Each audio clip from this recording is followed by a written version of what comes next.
ब्रह्मसूत्र ब्रह्मसूत्र ग्रंथ में page number 552 और 552 पेज के ऊपर से 2 नंबर की पंक्ति है। सूत्र है 7 नंबर का। तो सूत्र का उच्चारण पुरुषाश्मवदिति चेत तथापि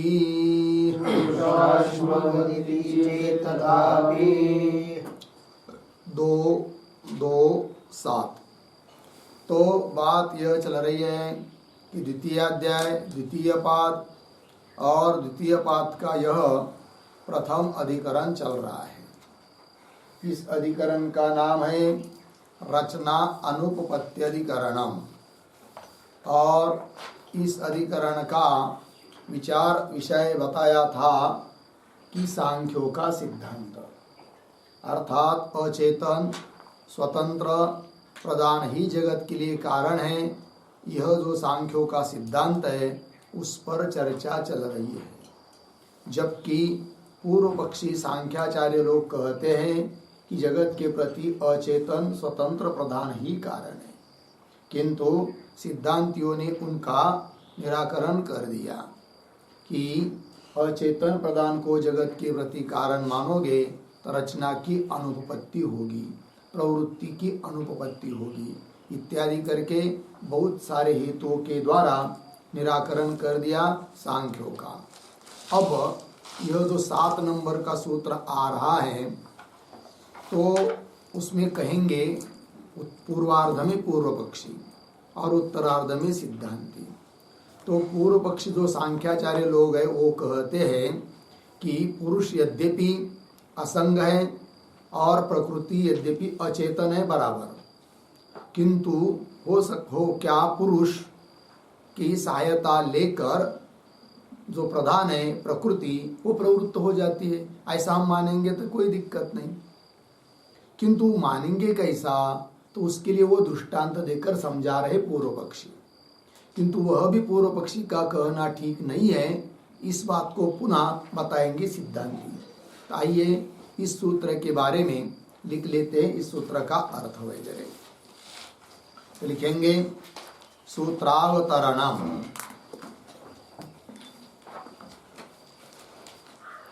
बराबर स्वयं अप्रवर्तमानः अपि स्वयं अप्रवर्तमानः अपि पुरुषः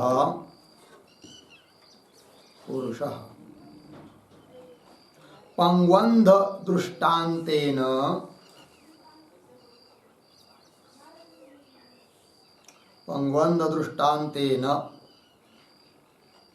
प्रधान प्रवर्तकः स्यात्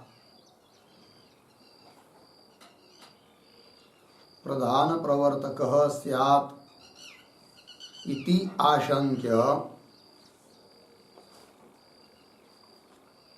आशंक्य आह। फिर नीचे की पंक्ति में सूत्र पुरुषाश्मवदिति चेत तथापि 2:2:7 पदच्छेद पुरुषाश्मवत् इति चेत तथापि। अब नीचे पदार्थोक्ति बराबर प्रतीक है पुरुषाश्मवत्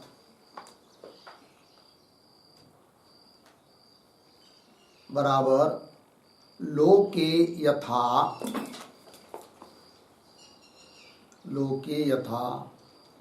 कश्चित दृक्शक्ति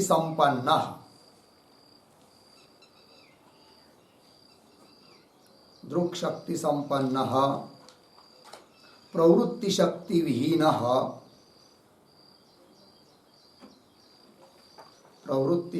विहीनः पंगुः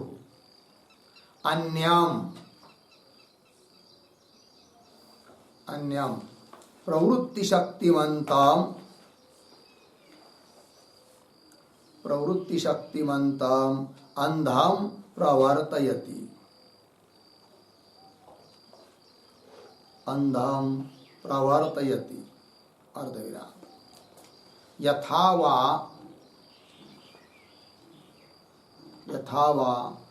अयस्कान्तः अस्मा, अयस्कान्तः अस्मा स्वयं अप्रवर्तमानः अपि, स्वयं अप्रवर्तमानः अपि सन्निधि मात्रेण,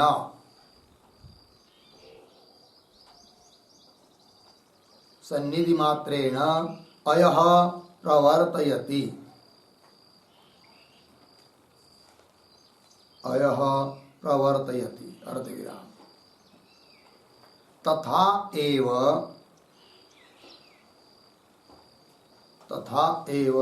पुरुषः प्रधान प्रवर्तकः स्यात्, प्रधान प्रवर्तकः स्यात् पूर्णविराम। फिर आगे प्रतीक इति चेत, इति चेत बराबर एवं पूर्व पक्षे प्राप्ते, एवं पूर्व पक्षे प्राप्ते अर्धविराम। आगे प्रतीक तथापि, तथापि बराबर प्रधानस्य पुरुष प्रेर्यत्वे, प्रधानस्य पुरुष प्रेर्यत्वे तत्प्रवृत्तौ,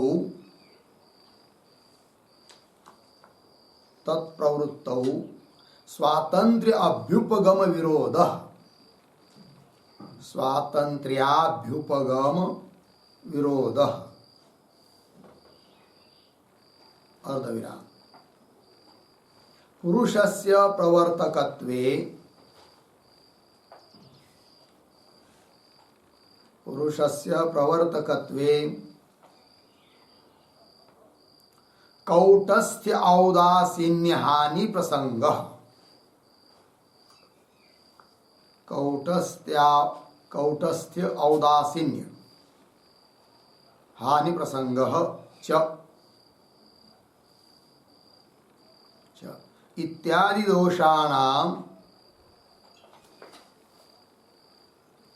दोषाणाम अनिर्मोक्षः स्यात्, अनिर्मोक्षः स्यात् बराबर दोषाः भवन्ति एव इत्यर्थः, दोषाः भवन्ति एव इत्यर्थः पूर्णविराम। नीचे की पंक्ति में पैराग्राफ छोड़कर किंच प्रधानस्य अचैतन्यात्, प्रधानस्य अचैतन्यात् अर्धविराम पुरुषस्य च औदासीन्यात्, पुरुषस्य च औदासीन्यात् अन्यस्य तयोः, अन्यस्य तयोः संबंधयितुः, तयोः संबंधयितुः अभावात्, अभावात् संबंधानुपपत्तिः भवति,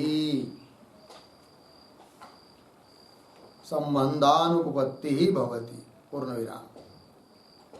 नीचे की पंक्ति में न च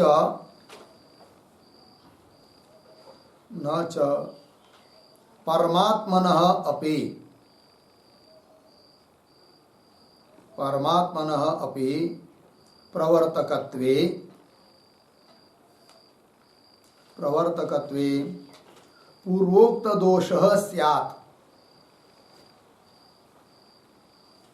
पूर्वोक्त दोषः स्यात् इति वाच्यम्, पूर्ण विराम। तस्य स्वरूपतया औदासीन्यम, स्वरूपतया औदासीन्यम अर्धविराम। मायाश्रयतया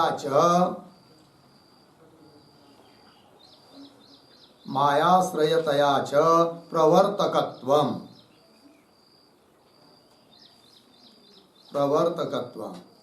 इति अदोषात्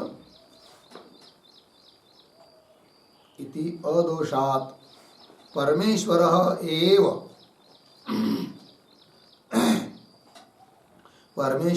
एव जगत्कर्ता भवति इत्यर्थः।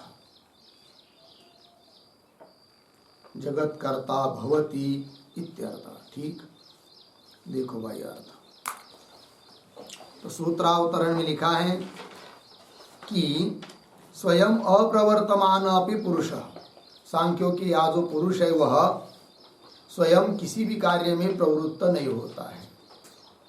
तो स्वयं प्रवृत्त न होने वाला भी पुरुष प्रधान का प्रवर्तक हो सकता है। प्रधान प्रवर्तक स्यात् बोलेंगे कैसे? तो दृष्टांत दे रहे बीच में, पंगवंद दृष्टांतेन प्रधान प्रवर्तक स्यात्, पंगु और अंध के दृष्टांत की तरह प्रधान का प्रवर्तक बन जाएगा, ऐसी आशंका करेगा पूर्व पक्षी सूत्र के पूर्वार्ध से। फिर उत्तरार्ध से उसका उत्तर भी देंगे। तो देखिए आगे पदार्थोक्ति में लिख रहे हैं कि प्रतीक है पुरुषाश्मवत, ये पूर्व पक्षी का दृष्टांत है। क्या कहता है वो इस दृष्टांत के माध्यम से, और दृष्टांत का स्वरूप क्या है तो बता रहे हैं।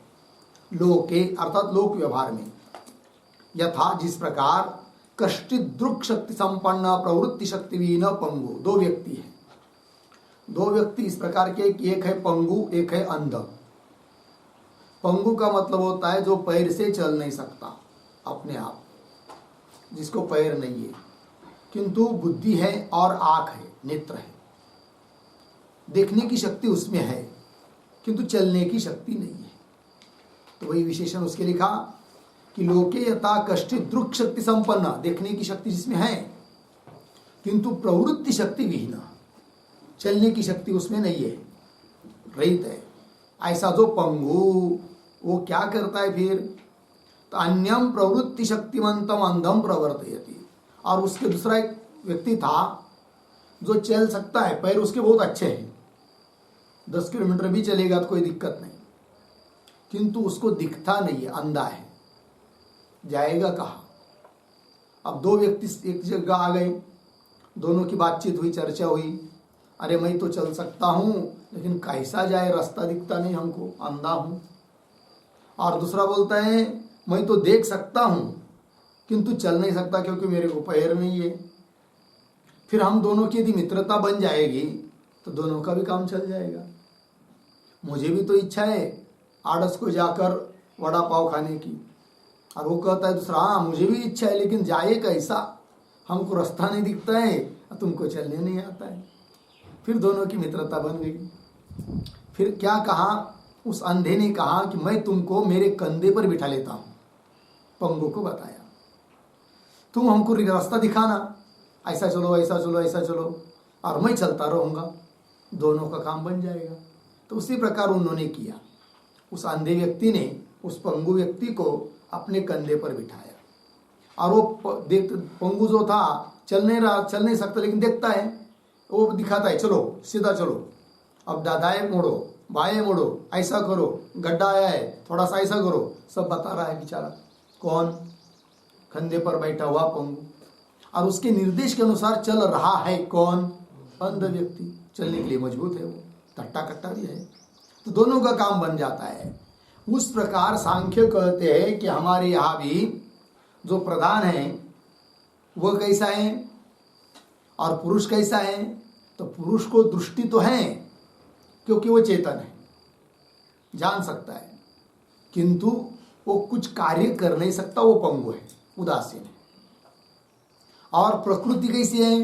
कार्य तो कर सकती क्योंकि वो त्रिगुणात्मक है, किंतु वो जड़ होने के कारण अंधी है, उसको समझ में नहीं आता। तब पुरुष क्या करेगा, उस प्रकृति को, प्रधान को प्रेरित करेगा और उसके निर्देश के अनुसार प्रधान कार्य कर लेगा, तो हो गया, काम बन जाएगा। अतः ये सिद्धांत तुम कह रहे थे कि अचेतन की प्रवृत्ति नहीं हो सकती भाई वगैरह वगैरह, अब ऐसा हम मानेंगे तो कोई दिक्कत नहीं है। पंक्ति को देखिए फिर, अन्यम प्रवृत्तिशीलम प्रवृत्ति शक्तिमंतम अंधम प्रवर्तेति। अन्य मतलब उस पंगु से भिन्न जो प्रवृत्ति शक्ति वाला अर्थात चलने की शक्ति वाला है, गमन कर सकता है, चल सकता है, ऐसे अंध को प्रवृत्त करता है। एक दृष्टांत हुआ सूत्र में, सूत्र का जो पद था पुरुषाश्मवत, एक पुरुष, एक दृष्टांत ये हुआ, और अश्म ये दूसरा दृष्टांत है। तो उसका स्पष्टीकरण कर रहे, देखिए, यथा वा अयस्कांत अश्म, अश्म मतलब पत्थर, दगड़, पाषाण, कौन सा भी पाषाण नहीं, अयस्कांत अश्म। अयस्कांत कहते हैं लोह चुंबक को। तो लोह चुंबक नाम का पाषाण क्या करता है, स्वयं अप्रवर्तमान, स्वयं कहीं नहीं, कुछ नहीं करता है, बस बैठा एक जगह, किंतु उसके पास में आने वाले जो लोहे की चीजें हैं उनको नचा देता है। एक तो अपने की तरफ खींच लेगा, नहीं तो ढकेल देगा, कुछ तो करता है। ठीक, तो वही यथा वा अयस्कांताश्मा स्वयं अप्रवर्तमान अपि, स्वयं प्रवृत्त नहीं हो सकता है, चल नहीं सकता, कुछ कार्य कर नहीं सकता है, तो भी सन्निधि मात्रेण, उसके सानिध्य में आ गया लोहा तो उसका प्रवर्तक बन जाता है। तो सन्निधि मात्रेण अयः प्रवर्तयति, लोहे को प्रवृत्त करता है। लग गए जी, ये दो दृष्टांत हुई। तथा एव सिद्धांत, तथा एव पुरुष प्रधान प्रवर्तक स्यात्, पुरुष क्या है, प्रधान का प्रवर्तक है, ऐसा मान लेंगे तो दोनों का परस्पर मिलकर काम चल जाएगा। इति चेत एवं पूर्व पक्षे प्राप्ते सति, इस प्रकार का पूर्व पक्षी प्राप्त होने पर अब सिद्धांती उत्तर दे रहे हैं सूत्र के पद के माध्यम से। तो प्रतीक आया है तथापि। देखो भाई, प्रधानस्य पुरुष प्रेर्यत्वे तत्प्रवृत्तो स्वातंत्र्य अभ्युपगम विरोध। तथापि, तथापि का मतलब ऐसा सांख्य, हे सांख्य, तुमने इस प्रकार मान लेने पर भी दोष आपके मत में आएंगे ही, यह अर्थ है तथापि शब्द का। तो क्या दोष आएंगे, वो दोष को दिखा रहे सीधा। तो क्या, तो प्रधानस्य पुरुष प्रेर्यत्वे है कि नहीं, प्रधान पुरुष के द्वारा प्रेरित है, ऐसा यदि मानेंगे तो होगा क्या, तत्प्रवृत्तो, तत्प्रवृत्तो प्रधान प्रवृत्तो, प्रधान के प्रवृत्ति में जो तुम लोगों ने, सांख्य लोगों ने कहा है क्या, कि स्वातंत्र्य अभ्युपगम, वो स्वतंत्र प्रवृत्त होती है, चेतन की सहायता की उसको जरूरत नहीं है। ये जो तुमने सांख्यों ने बताया है उस तुम्हारे सिद्धांतों के साथ तुम्हारा ही विरोध होगा। वेदांती बोल रहे हैं सांख्यों को। तो स्वातंत्र्य अभ्युपगम विरोध, प्रकृति को तुमने, प्रधान को तुमने स्वतंत्र माना है, अभ्युपगम स्वीकार किया है, उसके साथ विरोध होगा। और क्या होगा, और क्या दोष आएगा, तो बता रहे पुरुषस्य प्रवर्तकत्वे, और पुरुष को यदि प्रवर्तक मानेंगे तो भी गड़बड़ है, क्योंकि तुमने ही सांख्यों ने पुरुष को कैसा माना है, कूटस्थ अर्थात निर्विकार, और औदासीन, उदासीन, कौटस्थ औदासीन्य हानि प्रसंग, उस पुरुष में जो कूटस्थता है और उदासीनता है उसकी हानि होगी, हानि प्रसंग, हानि की प्राप्ति होगी। इत्यादि दोषाणाम अनिर्मोक्ष स्यात्, इन दोषों से तुम सांख्य लोग मुक्त नहीं हो सकते, अर्थात दोषः भवन्ति एव इत्यर्थ। अर्थात हे सांख्य, तुम्हारे मत में इस प्रकार मान लेने पर भी दोष तो होना ही होना है। ठीक, और आगे किंच, और क्या भाई, प्रधानस्य अचैतन्य, प्रधान कैसा माना है तुमने, अचेतन, और पुरुष को कैसा माना है, उदासीन। पुरुषस्य च औदासीन्यात्, दोनों अलग अलग है, एक जड़ है और एक क्या है, उदासीन है। दोनों का संबंध भी नहीं हो सकता, क्योंकि संबंध कराने वाला कोई तो चाहिए, कोई है ही नहीं आपके मत में, दो के अलावा, प्रधान और पुरुष, और उन दोनों आपसे एक दूसरे के साथ संबंधित हो जाएंगे, ये नहीं बोल सकते। क्यों, जो प्रधान है वो अचेतन है, वो हल डोल नहीं सकेगा। और जो चेतन है वो कैसा है, उदास है, उसको कहीं कुछ लेना देना नहीं है, तो दोनों का संबंध कराने वाला भी कोई नहीं है। ये दोष दे रहे वेदांती सांख्य मत के ऊपर। क्या करे, किंच प्रधानस्य अचैतन्यात्, प्रधान अचेतन है, और पुरुषस्य च औदासीन्यात्, और पुरुष उदासीन है। इसलिए अन्यस्य तयोः संबंधितो अभावात्, अन्यस्य मतलब इन दोनों को छोड़कर अन्य तीसरा कुछ है नहीं, कोई है नहीं, उसका अभाव है कि जो संबंध करा दे इन दोनों का। यदि कोई होता तो संबंध करा देता, कोई है नहीं है। अन्यस्य तयो मतलब प्रधान और पुरुष इन दोनों का संबंधित, संबंध कराने वाला अन्यस्य अभावात्, अन्य किसी का दूसरे का अभाव है, इसलिए संबंध अनुपपत्ति, दोनों का संबंध भी नहीं हो सकता है। ठीक है ना। अतः हे सांख्य, तुम जो संगति लगाने का प्रयास कर रहे हैं वह ठीक नहीं है।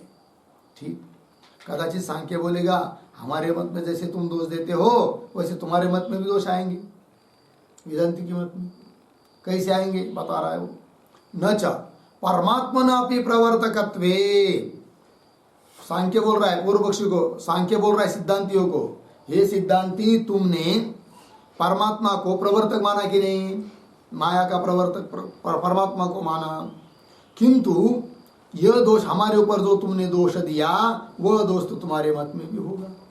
कैसे, परमात्मनापि प्रवर्तकत्वे, परमात्मा यदि प्रवर्तक है तो पूर्वोक्त दोष स्यात्, क्योंकि तुम्हारे मत में भी परमात्मा कैसा है, निष्क्रिय असंग इस प्रकार का है, और उसको प्रेरक मानेंगे तो उसकी असंगता खंडित होगी। या प्रवर्तकत्वे पूर्वोक्त दोष स्यात् इति वाच्यम न च वाच्यम, मतलब वाक्य के आरंभ का न वाच्यम के साथ लगे। कैसे, तो सिद्धांती अपना सिद्धांत बता रहे हैं, तस्य स्वरूपतया औदासीन्य, तस्य परमात्मा में जो औदासीन्य, उदासीनता है हमारी वेदांत मत में भी, वो कैसी है, तस्य स्वरूपता, स्वरूप दृष्टि से उदासीन है, शुद्ध चैतन्य की दृष्टि से, किंतु मायाश्रयतया च प्रवर्तकत्व, किंतु वही परमात्मा प्रवर्तक भी है। बोलेंगे प्रवर्तक कैसा, फिर एक बार बोल रहे कि उदासीन है, बोल रहे प्रवर्तक है। अरे भाई, स्वरूप दृष्टि से उदासीन है और माया रूप उपाधि को लेकर प्रवर्तक है, दोनों धर्म आ गए, कोई दिक्कत नहीं। मायाश्रयतया च, माया का आश्रय लेकर तो प्रवर्तक है, इति अदोषात्, है कि नहीं। इसलिए हमारे वेदांत मत में कोई दोष नहीं, और दोष न होने के कारण परमेश्वर एव जगत कर्ता भवति इत्यर्थ, परमेश्वर ही जगत का कर्ता है, इस बात की सिद्धि हो जाती है। लगे पंक्ति, आइए भाई, ये हुआ भाई सूत्र का तात्पर्य, सूत्र का अर्थ। अब भाष्य को देखेंगे, तो भाष्य पंक्ति को देखिए, स्यात् एतत्, इस पर लिखिए पूर्व पक्ष। भाष्य मिला ना 7वें सूत्र का, सबसे पहली पंक्ति है आरंभ में स्यात् एतत्, उसके ऊपर शब्द लिखिए पूर्व पक्ष। अब देखो भाई एक बात, स्यात् एतत् यथा कश्चित् पुरुषः दृक् शक्ति संपन्नः प्रवृत्ति शक्ति विहीनः पंगुः अपरम पुरुषम प्रवृत्ति शक्ति संपन्नम दृक् शक्ति विहीनम अन्यम अधिष्ठाय प्रवर्तयति। हो गया, थोड़ा सा शब्दों का अन्वय करेंगे। तो शुरू में आया है यथा, स्यात् एतत् के बाद यथा, यथा दो शब्द छोड़कर आगे, दृक् शक्ति संपन्नः प्रवृत्ति शक्ति विहीनः, उसके आगे प्रवृत्ति शक्ति विहीनः, फिर पीछे जाएंगे कश्चित्, आगे कश्चित्, हाँ, उसके बाद आगे पंगुः, फिर पीछे पुरुषः, दो चार शब्द छोड़कर आगे, प्रवृत्ति शक्ति संपन्नाम दृक् शक्ति विहीनम,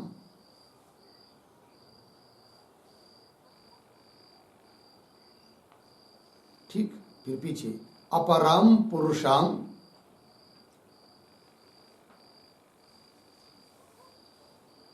लग गया ना जी, अपरम, अंधम पुरुषम, ऐसा कीजिए, अपरम, आगे शब्द है अंधम, अंधम पुरुषम, आगे अधिष्ठाय प्रवर्तयति। हो गया, देखो भाई अर्थ दृष्टांत का स्पष्टीकरण कर रहे और कुछ नहीं।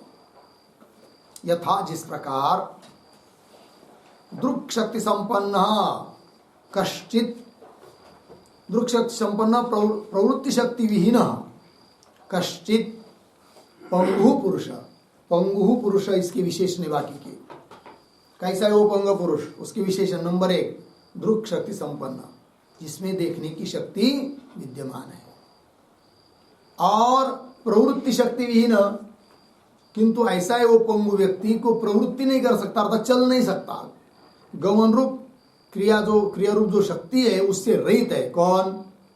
पंगु। प्रवृत्ति शक्ति विहीन, लगा ना, कश्चित पंगु, कोई पंगु, पंगु लंगड़ा व्यक्ति, पंगु पुरुष, ऐसा पंगु पुरुष क्या करता है?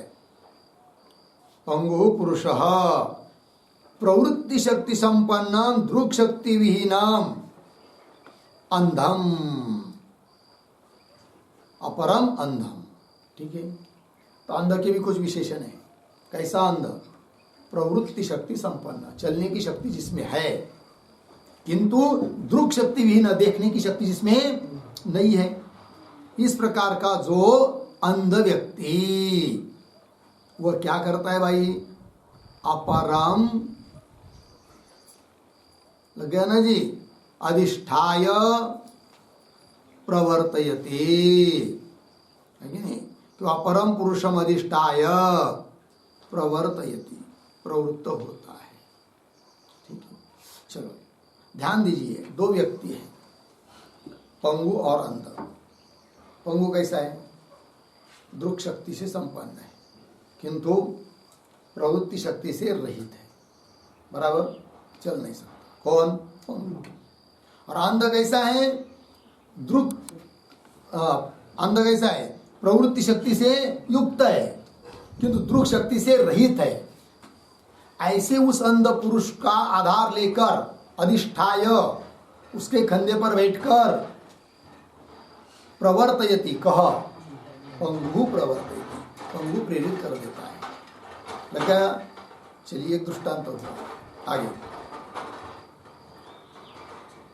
यथा वा अयस्कान्तः अस्मा, पंक्ति मिली, स्वयं अप्रवर्तमान अपि अयः प्रवर्तयति, सीधी पंक्ति है। यथा, जिस प्रकार, क्यों, जिस प्रकार अयस्कांत अस्मा, अयस्कांत नाम का पाषाण, अस्मा, अयस्कांत मतलब क्या? पत्थर। जैसा लोह चुंबक होता है ना, वो लोह चुंबक लेना है अयस्कांत शब्द से। तो लोह चुंबक क्या है भाई? लोह चुंबक नाम का पाषाण। अस्मा स्वयं अप्रवर्तमान अपि, स्वयं एक जगह पर बैठा है, प्रवृत्त नहीं हो रहा है कि नहीं? तो भी प्रवर्तयति, व्यवहार होता है कि प्रवृत्त कर रहा है। अरे भाई यहाँ हमने चीज रखी थी, किसने ढकल दिया? बोले कुछ ने लोह चुंबक पर पड़ा हुआ है, उसने ढकेल दिया। लोह चुंबक के दो पॉइंट होते हैं, एक तरफ से वो क्या करता है? लोहे को खींच के रखता है, एक तरफ से आगे आगे आगे ढकेलता रहता है, ठीक है। स्वयं अप्रवर्तमान अपि अयम, अयः प्रवर्तित, अय मतलब लोह, लोहे का गोला, उसको वो प्रवृत्त करता है। कौन? पंगु व्यक्ति। दृष्टांत समझ में आया? फिर आगे चलिए। एवं, इसी प्रकार पुरुषः प्रदानं प्रवर्तयिष्यति इति दृष्टांत प्रत्ययेन पुनः प्रत्यवस्थानम, ठीक। एवं, ये दृष्टांत हुआ, दो दृष्टांत तो हुए, लग गया ना। एक दृष्टांत हुआ अंधपंगु का, दूसरा दृष्टांत हुआ अयस्कांत मणि का, लोहे चुंबक का। आगे एवं पुरुष, इस प्रकार पुरुष प्रधानम प्रवर्तयिष्यति, पुरुष भी क्या करेगा, दुख शक्ति संपन्न है, अतः प्रधान को क्या करेगा, प्रवृत्त करेगा। प्रधानम प्रवर्तयिष्यति इति दृष्टांत प्रत्ययेन नाम दृष्टांत बलेन। दृष्टांत प्रत्ययेन का इसका मतलब है दृष्टांत बलेन, दृष्टांत के आधार पर, दृष्टांत के बल पर पुनः प्रत्यवस्थानम, मिला ना। दृष्टांत प्रत्ययेन नाम दृष्टांत बलेन। आगे पुनः प्रत्यवस्थानम, अर्थात पुनः वह शंका करने के लिए सिद्ध हुआ, खड़ा हुआ। कौन, सांख्य। शंका कर दी उसने कि चेतन ये क्या जगत के प्रति कारण प्रधान ही है। बोलेंगे जड़ कैसा करेगा वो, पुरुष उसको प्रवृत्त कर देता है, पुरुष उसको प्रवृत्त कर देता है, अतः वो जगत निर्माण करने के लिए समर्थ हो जाता है। कौन, प्रधान। और पुरुष प्रेरित कर रहा है तो भी पुरुष असंग है, दृष्टांत दे दिया तो, है कि नहीं। ये बात बोल रहा है पूर्व पक्षी। पुनः प्रत्यवस्थानम, लग गया ना, अर्थात पुनः वो खड़ा हो गया शंका करने के लिए, अर्थात शंका कर रहा है इस प्रकार की। ये हुआ भाई पूर्व पक्षी की बात। अब आगे अत्र उच्यते, मिला। अत्र उच्यते, इसके ऊपर लिखिए सिद्धांत।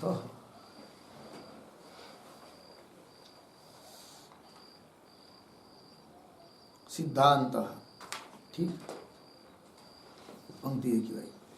तथापि, प्रतीक है, तथापि न एव दोषात् निर्मोक्ष अस्ति, मिला। थोड़ा अन्वय, तथापि दोषात् निर्मोक्ष, पीछे न एव अंतिम में अस्ति, तथापि दोषात् निर्मोक्ष न एव अस्ति। दो सिद्धांती बोल रहे उस सांख्यों को, ऐसा तुमने मान लेने पर भी दोष से तुम मुक्त नहीं हो सकते, अर्थात दोष तुमके गले में आकर पड़ेंगे ही। सिद्धांती कह रहे हैं सांख्यों को क्या दोष आएंगे, तो बता रहे, तो अभ्युपेतहानम तावत दोष आपतति। सबसे पहला दोष कि अभ्युपेतहानम, अभ्युपेत का मतलब होता है जो तुमने स्वीकार कर लिया है, अर्थात तुम्हारा जो सिद्धांत है उसकी हानि होगी। क्या सिद्धांत है, तो उसका सिद्धांत यह है क्या कि पुरुष असंग है और उसको आप प्रेरक मान रहे हैं, तो उसकी असंगता नष्ट हुई। ये बात अभ्युपेतानम तावत दोष आपतति। और क्या दोष आएगा, और प्रधानस्य स्वतंत्रस्य प्रवृत्ति अभ्युपगमात्, है कि नहीं।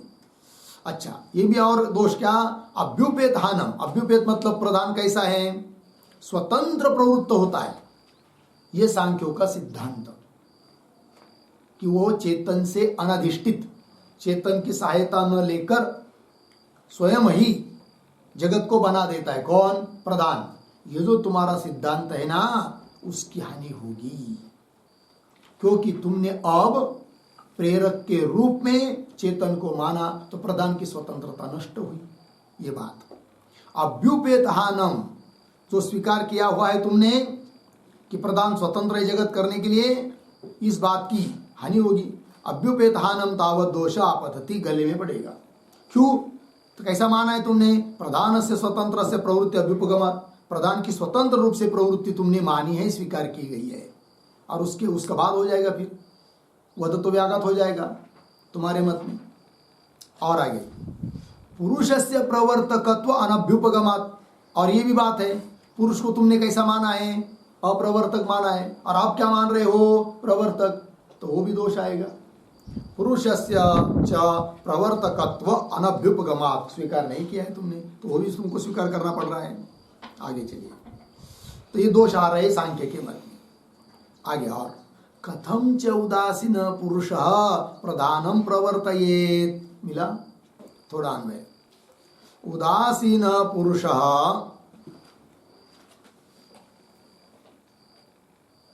उदासीन पुरुषः प्रधानम पीछे कथम च आगे प्रवर्तयेत। ठीक, देखो भाई, और उदासीन पुरुष, पुरुष तो उदासीन है ना तुम्हारे मत में, सांख्य के मत में, तो उदासीन ऐसा जो पुरुष प्रधानम कथम प्रवर्तित, प्रधान को कैसा प्रवृत्त करेगा, तब वो बता रहा है पंगु अपि।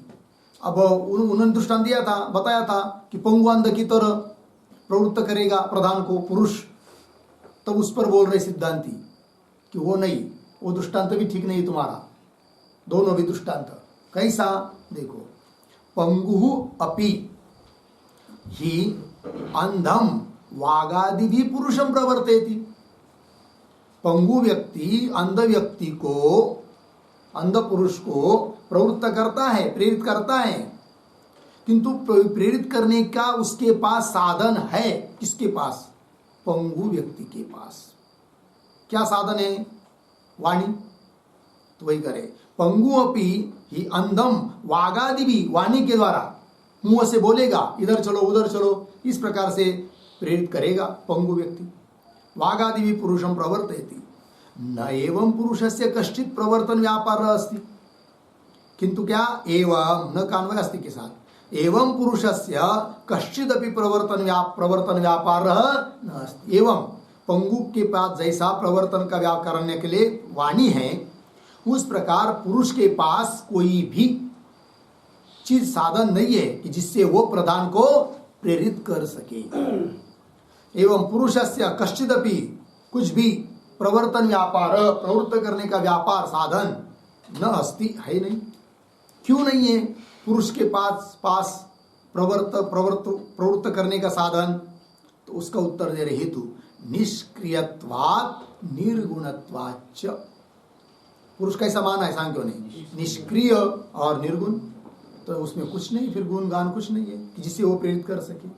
दो हेतु दिए, निष्क्रियत्वात् निर्गुणत्वात्। अभी दो हेतु क्यों दिए, तो उस पर एक वाक्य लिखेंगे। पुरुषस्य परिस्पंदः,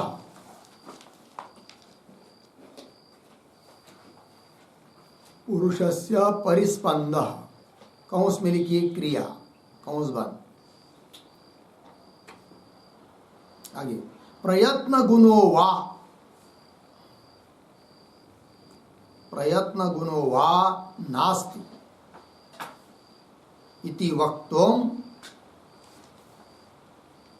वक्तुम हेतुद्वयम्।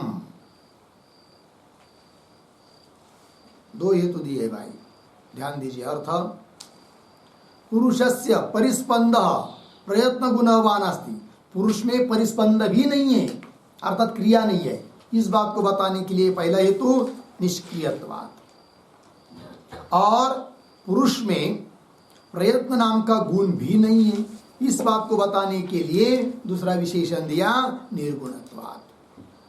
अर्थात हे सांख्य, तुम्हारा पुरुष निष्क्रिय और निर्गुण होने के कारण वह प्रधान आदि को प्रवृत्त कर नहीं सकता। लग गया? चलिए आगे। अब जो अयस्कांत मणि का उदाहरण दिया था ना पूर्व पक्षी ने, उसके बारे में बोल रहे, न अपि अयस्कांतवत् सन्निधि मात्रेण प्रवर्तयेत, है कि नहीं? अयस्कांतवत्, अयस्कांत मणि की तरह सन्निधि मात्रेण नापि प्रवर्तेत, सन्निधि मात्र से पुरुष प्रवृत्त करेगा अयस्कांत मणि की तरह, यह भी पूर्व पक्षी का कहना ठीक नहीं है। क्यों? हेतु दे रहे, सन्निधि नित्यत्वेन प्रवृत्ति नित्यत्व प्रसंगात। अयस्कांत दृष्टांत ठीक है, कोई बात नहीं, बैठा है एक जगह, प्रेरित कर रहा है लोहे को, किंतु आपका जो पुरुष है वह प्रधान को प्रेरित कर नहीं सकता लोह चुंबक की तरह। क्यों? हेतु दे रहे, सन्निधि नित्यत्वेन प्रवृत्ति नित्यत्व प्रसंगा, यह आपत्ति आएगी। अर्थात पुरुष नित्य है, प्रकृति भी नित्य है सांख्यों के यहां, और दोनों यदि नित्य है तो दोनों का जो सान्निध्य है वो भी क्या होगा, नित्य होगा।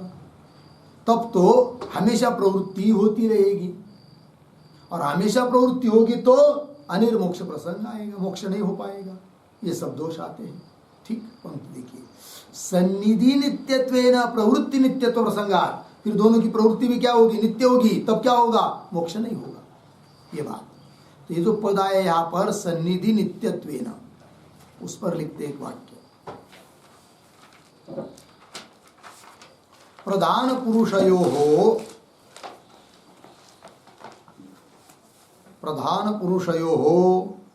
नित्यत्वात्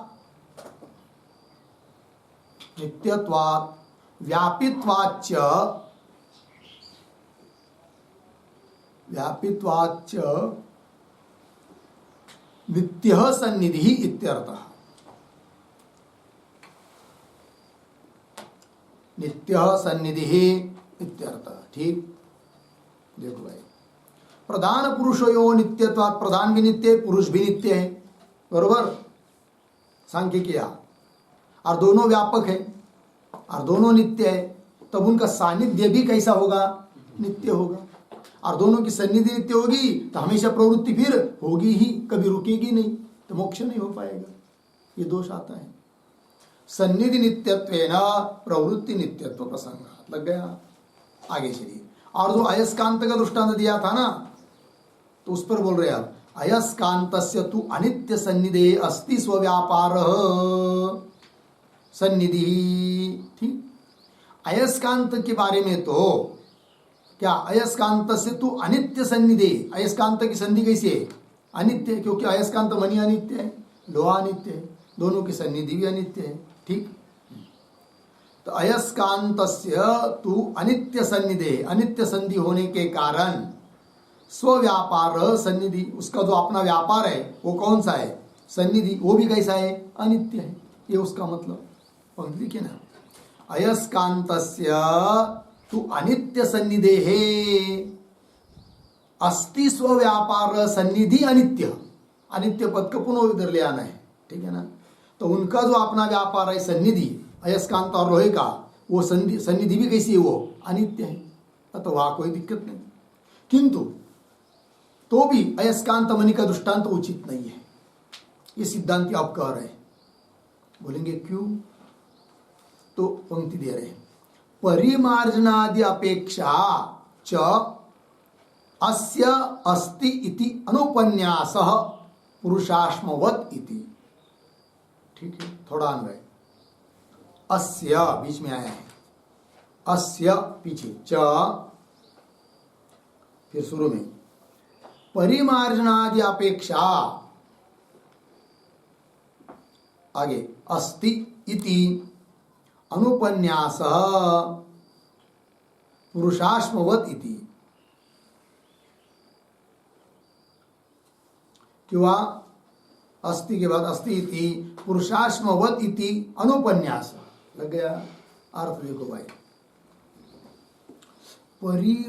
परिमार्जनादि अपेक्षा, अयस्कांत मणि लोहे को प्रेरित कर रहा है, और यह दृष्टांत सांख्यों ने दिया, और सांख्यों ने इस दृष्टांत से इस बात को बताने का प्रयास किया कि जैसे लोहे को प्रवृत्त कराने वाला अयस्कांत अर्थात लोह चुंबक स्वयं में प्रवृत्ति न होने पर भी दूसरे को प्रेरित कर रहा है, उस प्रकार पुरुष स्वयं भी क्या प्रेरित हुए बिना दूसरे को प्रेरित कर रहा है, प्रधान को, ऐसा बताया दृष्टांत। किंतु सिद्धांति कह रहे कि अयस्कांत मणि स्वयं क्या कि दूसरे को प्रेरित कर रहा है, किंतु स्वयं विकार रहित होता हुआ, असंग होता हुआ दूसरे को प्रेरित कर रहा है अयस्कांत मणि, ऐसी बात नहीं है। उस अयस्कांत मणि को भी आवश्यकता है किसकी, परिमार्जन की। यदि परिमार्जन नहीं रहेगा तो अयस्कांत मणि भी दूसरे को प्रेरित नहीं कर सकता है। बोलेंगे उसका क्या परिमार्जन, परिमार्जन का मतलब होता है सीधा रखना। ठीक है, तो पंक्ति देखिए, च अस्य अस्य अयस्कान्तस्य परिमार्जनादि अपेक्षा च अस्ति, परिमार्जन की अपेक्षा है उसको, इति अनुपन्यास। अतः तुमने जो अयस्कांत का दृष्टांत दिया वह दृष्टांत उचित नहीं है, अनुपन्यास। ठीक, ये जो है ना, इसलिए अनुपन्यास पुरुषाश्मवत, पुरुषाश्म की तरह ऐसा दृष्टांत तुम दे नहीं सकते। ये बात, ये जो शब्द आया इस पंक्ति में परिमार्जनादि अपेक्षा, उस पर लिखते टिप्पणी,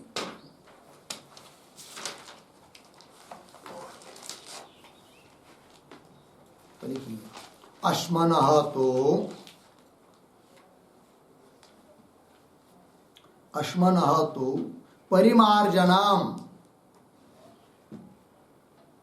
परिमार्जनम बराबर रुजुत्वेन स्थापनम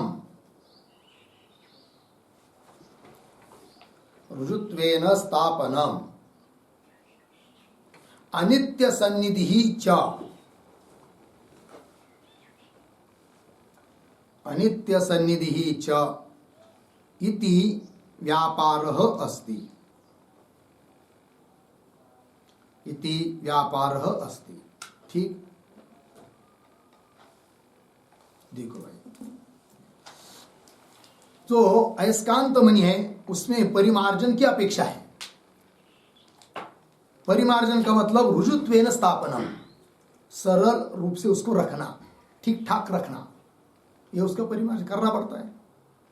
और अनित्य सन्निधि, ये उसका है व्यापार, अतः वह प्रेरित कर सकता है लोहे को।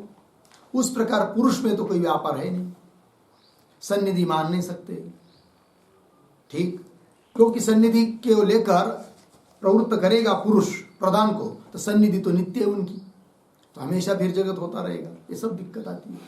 ठीक, चलिए पंक्ति देखिए भाष्य में, अस्य च परिमार्जनादि अपेक्षा अस्ति, इसलिए क्या पुरुषाश्मवद इति अनुपन्यास। अनुपन्यास मतलब क्या, अनुपन्यास शब्द का अर्थ लिखिए, अनुपन्यास बराबर समदृष्टान्त उपन्यास न भवति, समदृष्टान्तोपन्यासः भवति इत्यर्थः। ठीक, देखो भाई, समदृष्टोपन्यास न भवति, यही है अनुपन्यास। मतलब जो दृष्टांत तुमने दिया वह सिद्धांत के लिए अनुकूल नहीं है, अयस्कांत का दृष्टांत। ठीक है ना, यह बात हो गई। समदृष्टांत नहीं है, सिद्धांत जिस बात को बताना है, सिद्धांत की बात जो बतानी है उसके साथ समान नहीं है दृष्टांत तुम्हारा, क्योंकि वहां परिमार्जन की अपेक्षा है और यहां तो कुछ व्यापार नहीं है पुरुष में, ये बात। आइए भाष्य पंक्ति में, अनुपन्यास पुरुषाश्मवदिति, आगे चलिए, तथा प्रधानस्य अचैतन्यात् पुरुषस्य च औदासीन्यात् तृतीयस्य च तयोः संबंधयितु अभावात् संबंध अनुपपत्ति। ठीक, देखो भाई, क्या कहा था सांख्य ने कि पुरुष प्रेरित कर देगा प्रधान को, किंतु सिद्धांती बोल रहे अरे सांख्य, पुरुष प्रधान को प्रेरित तब करेगा जब दोनों का सन्निधि होगी, किंतु सन्निधि हो नहीं सकती। बोलेंगे क्यों? इसलिए कि सन्निधि कराने वाला तीसरा कोई है नहीं। तो ये चीज पड़ी है यहां पर, एक तो है पुरुष, एक है प्रधान, और तीसरा कुछ है नहीं, मानते नहीं आप।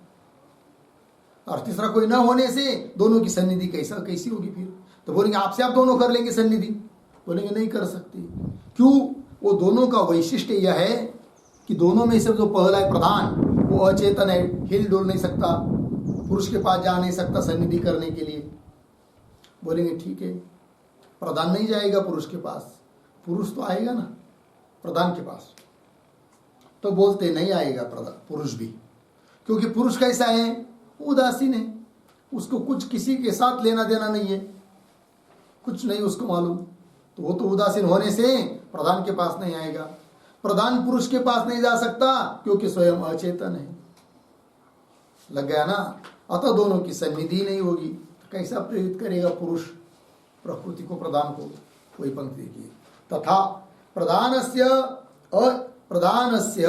अचैतन्यात्, प्रधान अचेतन है, जड़, और पुरुषस्य च औदासीन्यात्, और पुरुष कैसा है? उदासीन है, उसको कुछ लेना देना नहीं, औदासीन्यात्। अच्छा, तीसरा कोई मानो तो कह रहे नहीं मान सकते। तृतीयस्य च तयोः संबंध युत्वाभावात्, तृतीय मतलब तीसरा कोई, उन दोनों का तयोः संबंध कराने वाला का अभाव है। संबंध कराने वाला तीसरा कुछ है नहीं। अभावात संबंध अनुपत्ति, अतः दोनों का संबंध ही नहीं हो सकता है। तब वो पुरुष से प्रेरित होता है प्रधान, यह सांख्य तुम कह नहीं सकते। लग गए जी? चलिए और आगे दे रहे हैं, योग्यता निमित्ते च संबंधे योग्यत्वानुच्छेदात् अनिर्मोक्ष प्रसंग। ठीक है, कदाचित अब सांख्य बोलेगा कि दोनों के लिए, दोनों का सानिध्य कराने के लिए तीसरी किसी की जरूरत नहीं है। फिर कौन करेगा? कैसा होगा? नहीं नहीं नहीं नहीं, उन दोनों जैसी योग्यता है कि उस योग्यता के निमित्त से दोनों का संबंध हो जाता है, और संबंध हो जाता है तो पुरुष प्रधान को प्रेरित कर देता है, तो सृष्टि आदि बन जाती है। ऐसा हम मानेंगे। तब उसका निराकरण करना है, खंडन करना है। तो पंक्ति देखी भाई, योग्यता निमित्ते च मिला, योग्यता इसके पहले एक वाक्य लिखते हैं अवतरण के रूप में,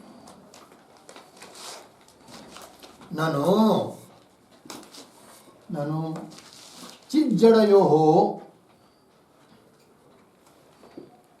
चिज्जडयोः द्रष्टृदृश्य भाव योग्यता अस्ति।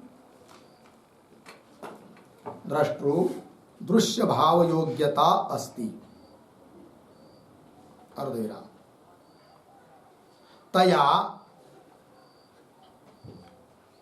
तया तद्भावः संबंधः इति, तद्भावः संबंधः इति अतः आह योग्यता इति अतः आह योग्यता इति। ठीक है, कोई कहेगा सांख्यों को, सांख्य बोलेगा, क्या बोलेगा? ननु चित जड़यो द्रष्टृदृश्य भाव योग्यता। चित और जड़ दो चीजें अपने पास, पुरुष चित है, प्रकृति जड़ है। तो पुरुष चित है कि नहीं? चेतन है ना? तो उसमें द्रष्टृ भाव योग्यता है, देखने की सामर्थ्य, द्रष्टु भाव योग्यता है, और प्रधान जड़ है, अतः उसमें क्या है? दृश्य भाव योग्यता है। आया ना यहाँ पर? द्रष्टु दृश्य भाव योग्यता अलग अलग लगाना है। चित्त में द्रष्टु भाव योग्यता, जड़ में दृश्य भाव योग्यता अस्ति, अतः तद्भाव संबंध, उन दोनों का संबंध बन जाएगा। ऐसा यदि बोलता है कौन? सांख्य। योग्यता है उनमें संबंध होने की, ऐसा कहेगा तब उत्तर देना है। भाष्य पंक्ति, योग्यता निमित्ते संबंधे, मतलब योग्यता को निमित्त मानकर दोनों का संबंध यदि मानते हैं तो संबंधे सति, मानेंगे तो मानने पर क्या होगा? योग्यत्व अनुच्छेदात् अनिर्मोक्ष प्रसंग। वो दोनों में विद्यमान जो अपनी अपनी योग्यता है उसका उच्छेद, नाश कभी होगा ही नहीं। क्योंकि पुरुष में क्या योग्यता बताई? द्रष्टृभाव योग्यता, और वो तो दृष्टा भाव उसका कभी जाएगा नहीं। ठीक है ना? उसका उच्छेद होगा नहीं। अच्छा, जड़ जो प्रधान है उसमें क्या योग्यता बताई? दृश्य भाव योग्यता, और वो जड़ प्रधान को भी कैसा माना है सांख्यों ने? नित्य माना है। तो दोनों नित्य है, तो उनमें रहने वाली योग्यता भी नित्य रहेगी, और उस योग्यता के कारण संबंध होता हमेशा रहेगा, और संबंध हमेशा रहेगा तो क्या? मोक्ष प्राप्त ही नहीं होगा। पंक्ति देखिए, योग्यता निमित्ते च संबंधे योग्यत्व अनुच्छेदा। दो शब्द, उच्छेद अनुच्छेद। उच्छेद का मतलब होता है नाश, और अनुच्छेद का मतलब होता है नाश न होना। योग्यत्व का नाश न होने के कारण अनिर्मोक्ष प्रसंग, दोनों की योग्यता का नाश नहीं होगा तो मोक्ष ही नहीं होगा, फिर अनिर्मोक्ष प्रसंग प्राप्त होगा। लग गया पंक्ति? आगे चलिए। पूर्ववच्च यह अपि अर्थाभाव विकल्पयितव्य। भगवान भाष्यकार स्मरण करा रहे हैं कि पूर्ववत पीछे जैसे अर्थाभाव बताया था, अर्थ प्रयोजन का भी अभाव बताया था। पूछा था ना 3 विकल्प, तुम्हारे प्रधान के प्रवृत्ति का प्रयोजन क्या है? भोग है क्या, अपवर्ग है क्या, या दोनों है? इस प्रकार पूछा था ना उनको। उस प्रकार अभी भी उनको पूछना है सांख्यों को, तुम्हारे प्रधान का प्रवृत्ति का प्रयोजन क्या है? भोग है क्या, अपवर्ग है कि दोनों है? तो उनका खंडन हो जाता है फिर सांख्यों का। ठीक है, पंक्ति देखिए, पूर्ववच्च। तो ये जो पंक्ति चालू हुई ना पूर्ववत, इसके पूर्व में एक वाक्य लिखते हैं अवतरण के रूप में, छोटा सा लिखेंगे, यथा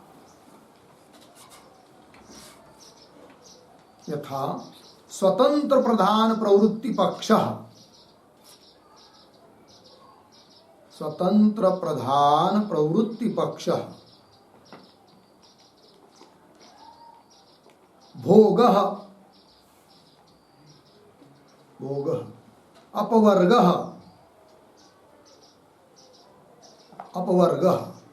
उभयं वा फलम इति विकल्प्य दूषितः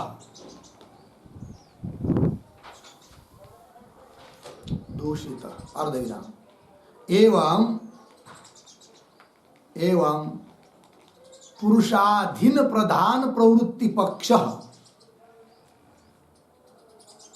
पुरुषाधीन प्रधान प्रवृत्ति पक्ष अपि फलाभावेन दूषणीयः, फलाभावेन दूषणीयः इति, हो गया ना जी, दूषणीय। आगे क्या है? इति आह पूर्ववच्च इति आह पूर्ववच्च इति। देखो भाई अर्थ, तो यथा जिस प्रकार पीछे स्वतंत्र प्रधान प्रवृत्ति पक्ष में 2 पक्ष, सांख्य में 2 पक्ष हो रहे कि नहीं? अभी पहला पक्ष क्या था? स्वतंत्र प्रधान प्रवृत्ति पक्ष, मतलब प्रधान की प्रवृत्ति स्वतंत्र होती है। उस पक्ष में जैसे प्रयोजन के बारे में 3 विकल्प करके सांख्यों का खंडन कर दिया था, वहां पर पूछा गया था, हे सांख्य, तुम्हारे प्रधान का प्रवृत्ति का प्रयोजन क्या है? भोग है या अपवर्ग है या दोनों है? तीनों का खंडन किया। उसी प्रकार अब पुनः उन्हीं विकल्पों को लेकर उनका खंडन समझना चाहिए। कैसे? कि हे सांख्य, तुम अब तो प्रधान को स्वतंत्र प्रधान प्रवृत्ति पक्ष वाले नहीं रहे, फिर कैसे हो गए? पुरुषाधीन प्रधान प्रवृत्ति पक्ष वाले हुए। क्या 2 शब्द समझ में आ रहे कि नहीं? पहला शब्द क्या है? स्वतंत्र प्रधान प्रवृत्ति पक्ष, और दूसरा शब्द क्या है अभी? पुरुषाधीन प्रधान प्रवृत्ति पक्ष, पुरुष के अधीन होकर प्रधान की प्रवृत्ति, यह पक्ष हुआ। तो इस पक्ष में भी उसी प्रकार के प्रयोजन के बारे में 3 विकल्प करना चाहिए, फिर इनका निराकरण पुनः हो जाता है। इस बात की याद दिला दिया भगवान भाष्यकार ने पूर्ववच्च इत्यादि पंक्ति से। ठीक है, पुनः देखिए, यथा स्वतंत्र प्रधान प्रवृत्ति पक्ष, वो क्या? भोग अपवर्ग उभयम वा फलम इति विकल्प्य दूषित, ऐसा विकल्प करके उसका क्या कर दिया था? खंडन। एवं इस प्रकार पुरुषाधीन प्रधान प्रवृत्ति पक्ष अपि, पुरुष के अधीन है प्रधान, ऐसे प्रधान की प्रवृत्ति वैसा मानने पर भी फलाभावे न दूषणीय, उस तीनों में से कोई फल सिद्ध न होने के कारण यह पक्ष भी दूषित करना चाहिए। यह बात बोली जा रही है पूर्ववच्च इत्यादि पंक्ति से। तो भाष्य में पंक्ति देखिए, पूर्ववच्च इह अपि अर्थाभाव, यह अपि पूर्ववच्च, पहले की तरह यहां पर भी यह अपि, मतलब पुरुष के द्वारा प्रेरित प्रधान को मान लेने पर भी, इस स्थिति में भी अर्थाभाव विकल्पितव्य, अर्थ का अभाव यहां पर भी विकल्प करके उसका खंडन करना चाहिए। आगे चलिए, तो सांख्य का निराकरण कर दिया। अब बोलेंगे फिर तुम्हारे वेदांत मत में कैसा है वो बात बताओ, तो बता रहे हैं। तो आगे पंक्ति आ रही है, परमात्मनः तू, मिल गया। और ये जो शब्द है ना परमात्मन, उसके पीछे एक छोटा वाक्य लिखिए अवतरण। वेदांत सिद्धांते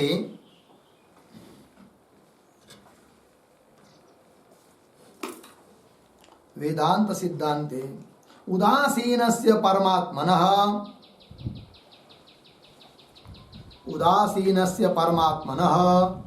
कथं प्रवर्तकत्वम्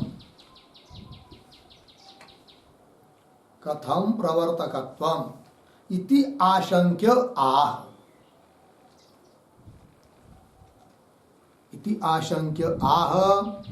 परमात्मनः तु इति।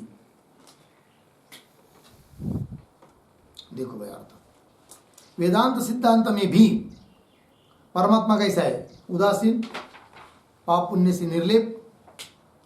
अतीतस्य परमात्मनः कथम प्रवर्तकत्वम्, फिर उसका प्रवर्तक कैसा होगा? इति आशंका, ऐसी शंका करके उत्तर दिया जा रहा है। लग गया जी?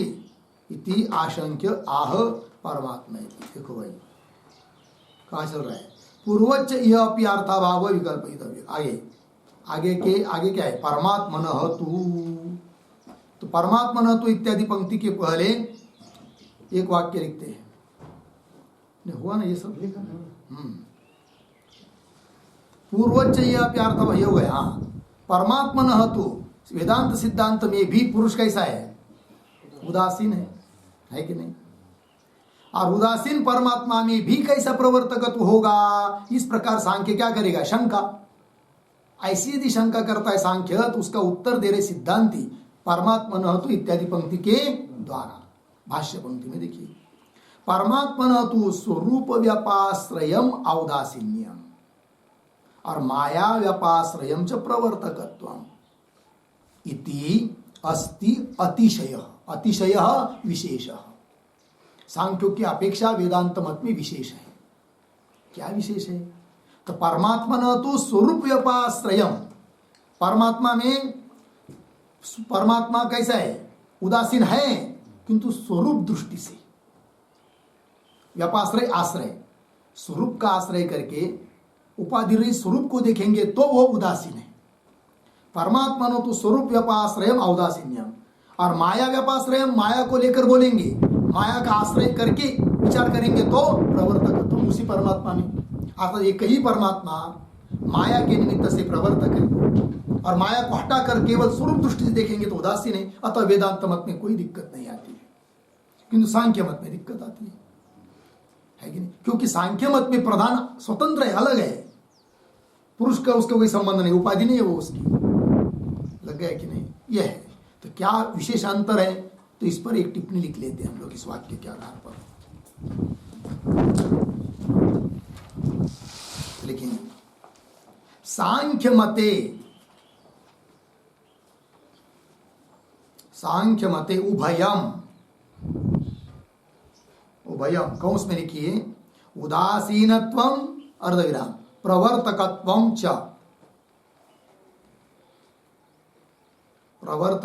च कौंस बंद। आगे सत्यत्वात् विरुद्धम अर्धविराम एकस्मिन् पुरुषे न संभवति, एकस्मिन् पुरुषे न संभवति पूर्ण विराम। वेदांत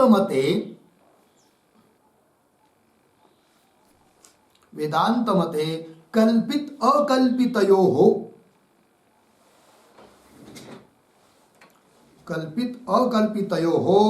अविरोध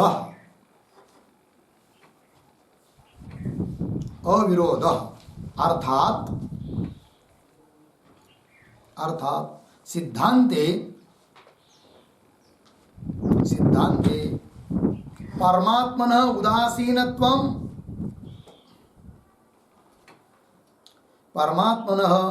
उदासीनत्वं पारमार्थिकम्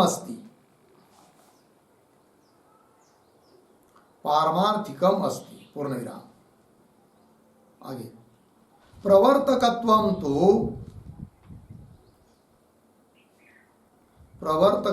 तो मायाकल्पितं भवति।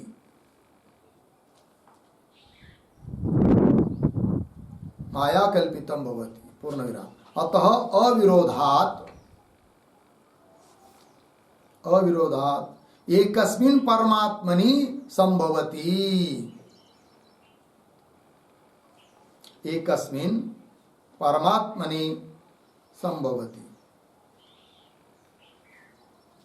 इति अतिशयः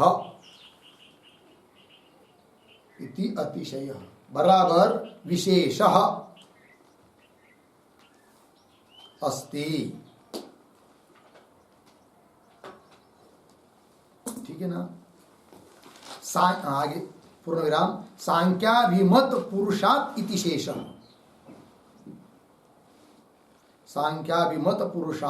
इति शेषः। ठीक, देखो भाई अर्थ। तो सांख्य मत उभय मतलब उदासीनत्व प्रवर्तकत्व दोनों भी सत्य है। पुरुष में उदासीनत्व वो भी सत्य है, प्रवर्तकत्व भी सत्य है। अतः दोनों विरुद्ध एक पुरुष में रह नहीं सकते। उदासीन रहेगा तो प्रवर्तक नहीं रह सकता, प्रवर्तक रहेगा प्रवर्तकत्व धर्म रहेगा तो उस पुरुष में उदासीनत्व नहीं रहेगा, क्योंकि दोनों धर्मों को क्या माना उन्होंने? सत्य माना है। अतः सांख्यों को दिक्कत है, हम वेदांतियों को नहीं। क्यों? वेदांत मत में कल्पित अकल्पित यो अविरोध, एक कल्पित एक अकल्पित है, अतः कोई विरोध नहीं। अर्थात क्या? वेदांत मत में सिद्धांत मत में परमात्मन उदासीनत्व पारमार्थिकम अस्ति। परमात्मा में जो उदासीनत्व है वो कैसा है? वास्तविक है, पारमार्थिक है। और उस परमात्मा में प्रवर्तकत्व भी है, किंतु वो माया से कल्पित है। अतः एक कल्पित है एक सच्चा है, दोनों एक जगह रह सकते हैं, कोई दिक्कत नहीं वेदांत मत में, है कि नहीं। प्रवर्तकत्वं तो माया कल्पितम भवति। अतः अविरोधात् दोनों का विरोध न होने से, किन दोनों का? उदासीनत्व प्रवर्तकत्व, इन दोनों का विरोध न होने से एकस्मिन् परमात्मनि संभवति, एक ही परमात्मा में संभव है। इस प्रकार सांख्य क्या नहीं जम सकता, क्योंकि उनके मत में प्रधान सत्य है, पुरुष सत्य है, उस पुरुष में रहने वाला उदासीनत्व सत्य है, प्रवर्तकत्व सत्य है। अब दोनों यदि सत्य उदासीनत्व और प्रवर्तकत्व, तो दोनों विरोधी धर्म एक पुरुष में कैसे रह पाएंगे? अर्थात नहीं रह सकते। अतः सांख्य क्या दिक्कत है? हमारे यहाँ नहीं, वही कह रहे थे। और किससे अतिशय है भाई? तो सांख्याभिमत पुरुषा, सांख्यों ने माना गया जो पुरुष है उससे विशेष है हमारे वेदांत की परमात्मा में। हमारे यहाँ परमात्मा में माया का कार्य कल्पित है और उनके यहाँ कल्पित नहीं है, सत्य है। ऐसा दोनों में अंतर है। चलो भाई, हो गया ना। माया व्यपाश्रयम च प्रवर्तकत्वम् इति अस्ति अतिशय। अतः यह विशेषता है, इसलिए जगत के प्रति कारण परमात्मा ही हो सकता है, जगत के प्रति कारण प्रधान नहीं हो सकता, है कि नहीं। क्योंकि उसको तो जड़ है, उसका प्रेरणा देने वाला कोई नहीं है। प्रेरणा देने वाला पुरुष को मानेंगे तो उसका असंगत्व बिगड़ेगा, है कि नहीं। असंग रहकर प्रेरणा दे नहीं सकता। ये सभी दिक्कत आती है सांख्य के यहाँ। अतः सांख्य मत गलत है, यह बात पुनः बता दी। इसके साथ 7 नंबर के सूत्र का भाष्य पूरा हुआ। आगे का विचार हम लोग कल करते हैं। ओम पूर्णमदः पूर्णस्य पूर्णमादाय पूर्णमेवावशिष्यते। ओम